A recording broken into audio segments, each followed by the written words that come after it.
ఇంకేమైనా చేస్తారండి మీకు ఇష్టమైనది మిమిక్ కానీ లేకుంటే మీ జబర్దస్త్ డైలాగ్స్ కానీ? అప్పారావు గారు ఏంటంటే అది మిమిక్రీ చేయాల్సిన అవసరం లేదు. జబర్దస్త్ లో ద బెస్ట్ వాళ్ళ మిమిక్రీ ఏంటంటే అక్కడ రోజా గారు కూర్చుంటే వదినా అని పిలుస్తారు చూసారా, మిమిక్రీ ఒక మిమిక్రీ ఆర్టిస్ట్ చేశారు సార్ అది స్టేజ్ మీద. నేను అవాకయ్యా.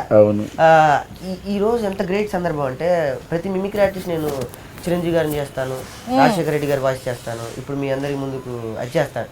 కానీ ఈ మధ్య కొంతమంది మిమిక్రీ ఆర్టిస్ట్ ఎంత హ్యాపీయెస్ట్ మూమెంట్ అంటే మీ జబర్దస్త్ మా ఫ్యాన్స్ అందరికి చంద్ర వాయిస్ చేస్తా అంటారు, అప్పారావు గారు వాయిస్ చేస్తా, నా వాయిస్ చేసిన ఆర్టిస్ట్ని కూడా నేను చూశానండి. అంటే మమ్మల్ని ఇమిటేట్ చేస్తున్నారంటే ఆల్వేస్ మేము 70% సక్సెస్ అయినట్టు. ఒకసారి పిలవండి వదినా VADINA వదినా. పెద్ద బావ గారు ఏంటి అలా చూస్తున్నారు, ఎందుకు మిస్ అయ్యానని ఫీల్ అవుతున్నారా? వదినా నువ్వు నాకు చేసిన హెల్ప్కి I never forgetted ever for ever. What are you talking? Give him a big round of applause. 86లో అంటే మనకి ఒక బుర్ర కథకి షేక్ నాజర్ గారు పితామహుడు, ఒక హరికథకి అజ్జాడ ఆదిభట్ల నారాయణ దాస్ గారు. అలాగా ఈరోజు చాలామంది కొన్ని వేల మంది లక్షల మంది మిమిక్రీ ఆర్టిస్టులు భోజనం చేస్తారంటే ఒకే ఒక సిలబస్ పెట్టి ఎంతోమందికి ఉపాధి ఇచ్చినటువంటి నేరెళ్ళ వేణుమాధవ్ గురువు గారు. నేను కూడా ఏకలవ్య శిష్యుడిని. 86లో ఆయన క్యాసెట్ విని నేను కూడా మిమిక్రీ చేయాలని 86లో నా క్యాసెట్ అలా వినేవాడిని. విని విని విని అప్పట్లో పెద్ద యాక్టర్లు అంటే రామారావు గారు, నాగేశ్వరరావు గారు, కృష్ణ గారు, శోభన్ వీళ్ళే ఉండేవారు. ఆ టైంలోనే ఆ క్యాసెట్ విని ఒక కోళ్ళడిది బాటిల్ ఓపెనింగ్ మనం మెట్ల మీద వెళ్ళేటప్పుడు ఏవో సౌండ్లు చేశాను. రామారావు గారి వాయిస్ ఎలాగ సినిమాలో వాయిస్ దొరకలా. మేడే సందర్భం ఒక స్పీచ్ ఇవ్వాలంటే లైబ్రరీకి వెళ్ళి ఆయన మేడే సందేశం ఉంటుంది గవర్నమెంట్ అప్పుడు ముఖ్యం, అది తీసి చదివి అవి చెప్పాను. నాగేశ్వరరావు గారిది ప్రేమాభిషేకం. ఎవరు రాక్షసుల్లా ప్రవర్తించారు నువ్వా నేరా ఇలా డైలాగులు. కృష్ణ గారిని అగ్ని జమదగ్ని శివుడు మూడో కన్ను తెరిచిన ఈ జమదగ్ని నోటి వెంట మూడో మాట వెలువడిన పుట్టేది అగ్ని అయ్యేది భస్మం అగ్గిపెట్టుందా. ఇప్పుడంటే గొంతుకు పట్టింది కానీ చేసేవాడిని. ఇదే బాగుంది, మీరు మధ్యలో చేస్తుంటే మిమిక్రీ అయ్యేది, ఇది నవ్వుకోవడానికి బాగుంది.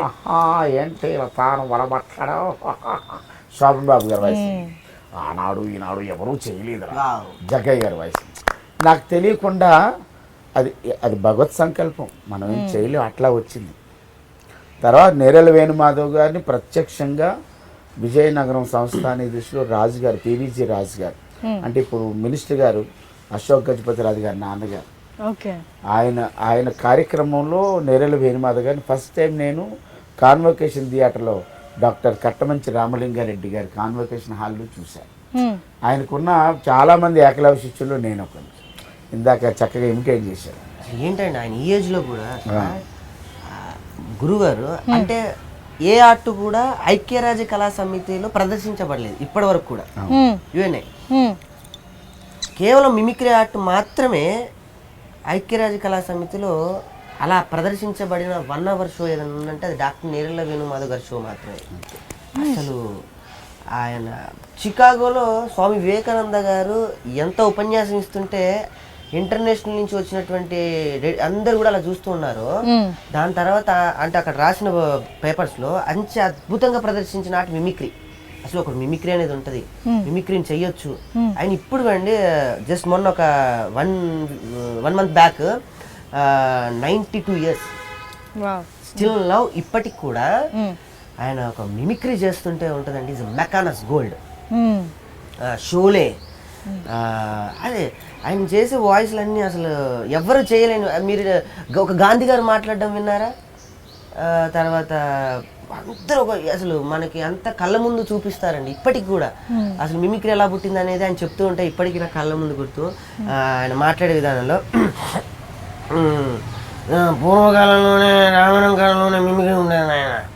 గ్రేట్ ఆర్టిస్ట్ ఆఫ్ మిమిక్రీ మారేచుడు ఒకసారి హలో లక్ష్మణ అన్నప్పుడు మిమిక్రీ చేశాను ఆయన. అక్కడి నుంచి పుట్టింది హెలికాప్టర్ ఆయన చేస్తుంటే ఏంటో సౌండ్స్ వస్తుంటే ఆయన వాయిస్ ఒకసారి నాకు సన్మానం చేశారు ఆయన ఆయన మాట్లాడి కంఠం ఇందాక జగ్గయ్య గారి వాయిస్ అన్న ఆయన ఎంత బాగా చేస్తారు. ఆయన రేలంగి గారి వాయిస్ కమెడియన్లో నువ్వు చూస్తున్నా కదా అనిపిస్తుందా, నువ్వు ఏ పడదో తెలియదు కానీ మావిడి ఇంట్లో చాలు కుంపటి కింద ఉంటుందా బాబు, ఇదిగో మావిడి లేనప్పుడు చెప్పు ఇంట్లోకి వచ్చి హ్యాపీగా టీ తాగి చుట్టేసుకుని సిగరెట్ తాగి మరి ఇప్పుడు కూడా అవి ఉంటారు.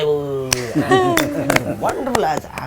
ఆ నాటి ఆర్టిస్టులు అందరినీ ఆయన ఇప్పటికీ అప్డేట్లో ఉంటాడండి.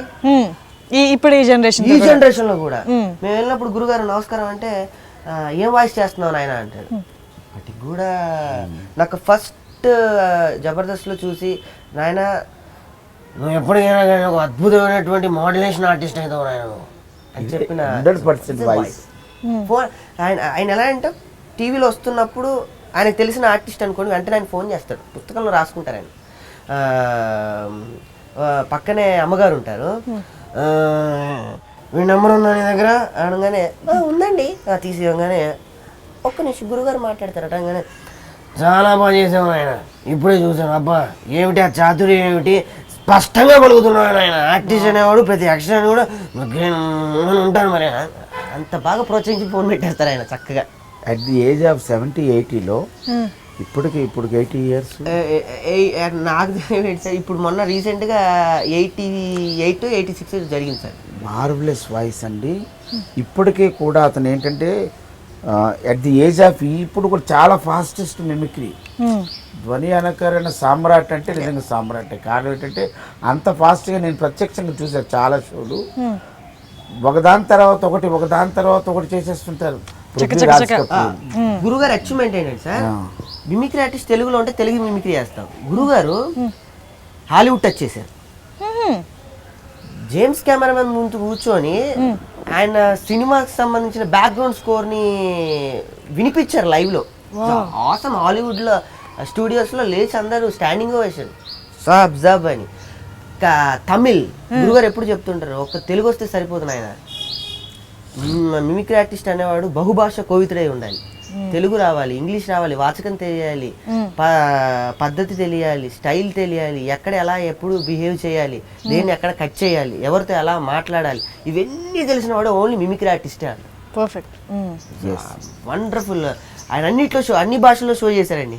ఆయన చేయని భాష ఏమైనా ఉందేమో నాకు తెలియదు. అరబిక్ ఆయన ఒక